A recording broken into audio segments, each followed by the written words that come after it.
Pak Prabowo kan janjinya mau mengejar sampai ke Antartika. Betul. Nggak usah ke Antartika, ke rumah Zarov saja, apa saja. Kan kalau itu nyangkut perkara pidana, apalagi korupsi gitu. Bismillah, assalamualaikum guys. Berjumpa lagi di channel Jurnal Terupdate. Oke guys, jadi kali ini Mahfud MD belak-belakan membongkar permainan praktek maklar kasus para mafia hukum untuk mengumpulkan duit haram guys. Jadi tak perlu berlama-lama, langsung saja kita simak bersama-sama video ini guys. Bismillah. Iya. Yang mana yang menjadi iya, semua. Satu, bahwa hakim-hakim itu korupsi itu kan karena kesejahteraannya sangat kecil. Gajinya kecil, ukuran pegawai negeri gitu. Sehingga itu menjadi perhatian agar nanti hakim-hakim itu gajinya dinaikkan. Meskipun sudah mulai dinaikkan, tapi kayaknya masih perlu dihitung ulang ya. Sudah dinaikkan oleh Pak Jokowi kemarin, udah bagus, tapi perlu dihitung ulang. Lalu yang kedua, pengawasan bagi hakim itu dengan digital atau dengan sistem apapun itu penting. Karena sebenarnya hakim-hakim yang korupsi itu, yang ketangkap, yang menghebohkan itu bukan hakim-hakim yang gajinya kecil. Justru yang sudah gede. Gede guys ya. Kayak kasus yang kemarin yang Surabaya itu. Itu sampai ketangkap uang triliunan. Kan orang sudah kaya-kaya tuh.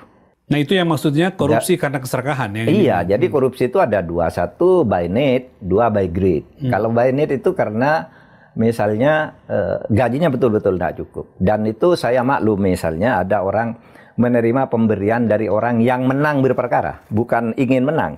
Di beberapa daerah, di daerah terpencil itu ada hakim bekerja dengan baik, lalu sesudah memutus, yang menang itu misalnya ya, ngantar buah-buahan, ngantar beras gitu ke rumahnya itu karena hakimnya miskin kan.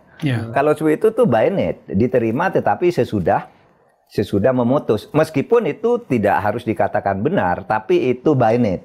Tapi yang by greed ini, yang greedy ini, yang triliunan, itu merupakan sebuah sindikat. Belum tentu itu punya dia semua ya? Oh, saya kan bukan punya dia. Dia kan bukan hakim.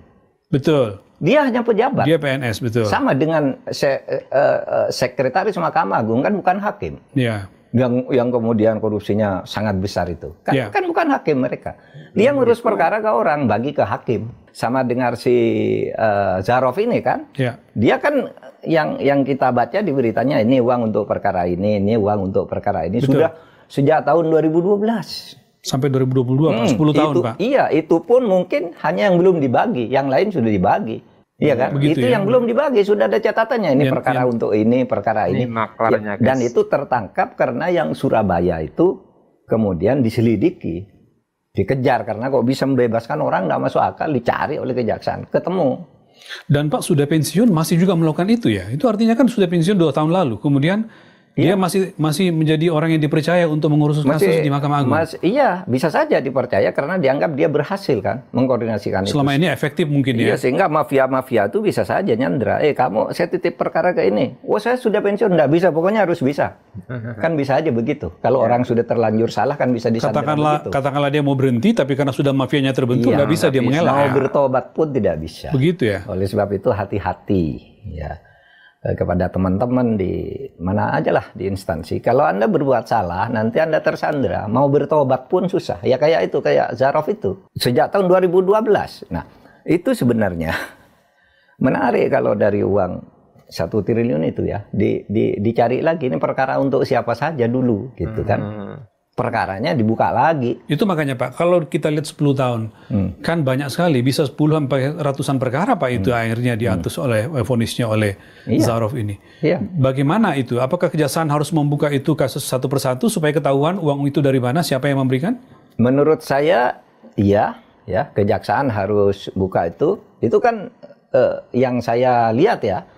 Waktu penggeledahan itu kan ada catatan ini perkara ini yang belum diberikan kan gitu kan. Harusnya diberikan ke sini, harusnya diberikan ke sini, kan? Betul. Nah, itu dibuka lagi perkaranya, bukan diperkarakan dulu ya. Dibuka, dipelajari kasusnya.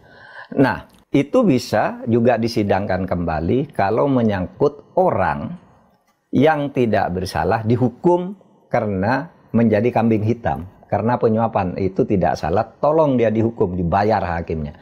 Itu bisa PK. Tapi persoalannya di dalam hukum itu kalau terdakwa itu bebas, ya itu jaksa tidak boleh PK menurut aturan gitu.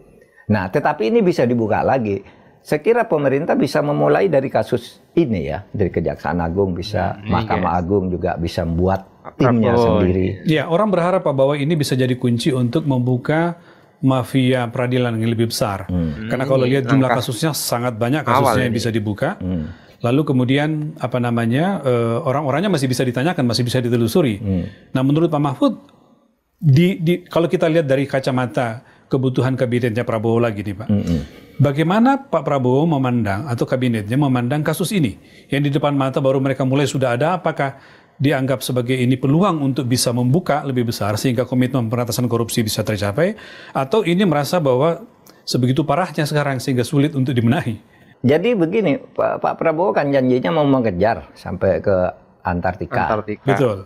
Nggak usah ke Antartika, ke rumah Zarov saja. Sekarang ini dulu perkara apa saja, kan kalau itu nyangkut perkara pidana apalagi korupsi gitu, itu kalau kasusnya terjadi sejak 2012 sampai sekarang itu masih bisa dibuka lagi ya, hakimnya yang sudah pindah, hakimnya yang sudah pensiun pun bisa diadili lagi. Kalau yang sudah vonis terhadap terdakwanya itu tadi bisa PK kalau dia menjadi korban, tapi bisa lepas dia atas nama hukum karena dia dibebaskan karena nyuap. Orang yang bebas itu ya jaksanya tidak boleh melakukan PK, peninjauan kembali. Tapi kalau orang tidak salah dihukum, itu kayak Sengkon dan Karta dulu. Orang tidak salah masuk penjara, PK, peninjauan kembali, bisa dibebaskan. Artinya untuk kasus Ronald Tanur dan kasus-kasus yang diatur vonisnya oleh Pak Zarov ini, itu bisa ditinjau kembali. Dengan mekanisme PK mungkin oleh jaksa? Gini, kalau aturan yang resmi,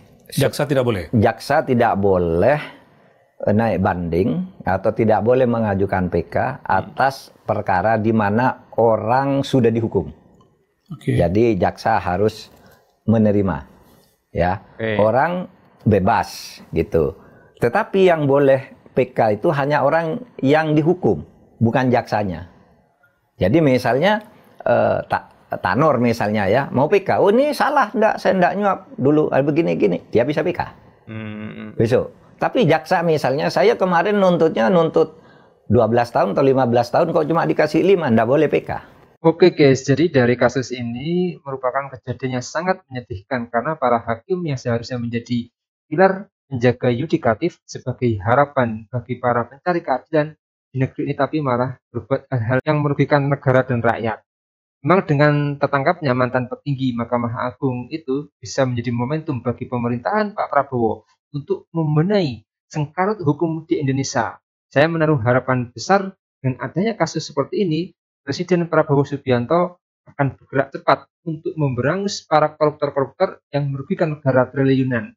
Tentu apa yang disampaikan Pak Mahfud akan menjadi sebuah masukan yang bagus bagi pemerintahan Pak Prabowo, sejalan dengan janji Pak Prabowo yang akan mengejar koruptor walau sampai ke Antartika. Sekali lagi, jadi ini jadi bukti bahwa Pak Mahfud MD berani berbicara seperti ini karena beliau bersih dan tidak ada kasus sandera korupsi. Jadi Pak Mahfud bisa vokal bicara apa adanya.